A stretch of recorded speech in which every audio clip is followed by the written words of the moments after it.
Some of my most common conversations right now with clients is now still a good time to buy? Did I miss the mark? Should I wait? What's going on with the world economy? Help!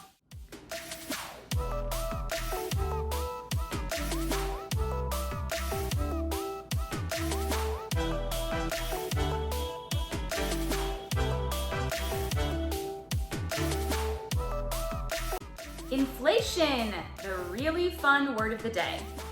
You might be hearing in the news that real estate is a good hedge against inflation. Well, what does that actually mean? It means that if you were to buy a property at $300,000 today and inflation continues, it will take more dollars to purchase that same property.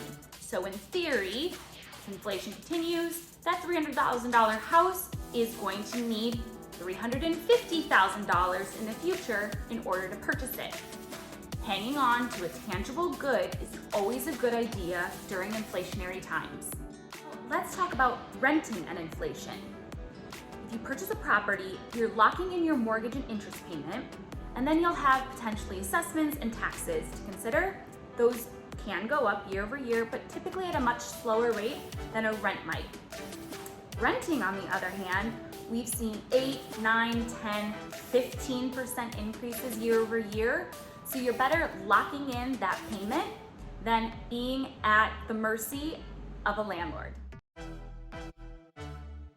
Another really common topic of conversation right now is that interest rates are almost at 6%. You have to keep in mind that this is actually historically still low. Pre-2008, double-digit interest rates were actually quite common, so 6% is not too bad. And if interest rates do go back down, you can always refinance at that lower rate. Pricing is another hot topic. Yes, we've seen really high growth over the last few years in real estate.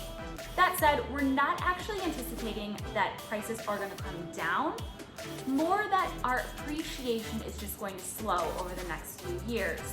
We'll see closer to that 3% return, which is more typical, instead of the 9+ that we've seen the last 2 years.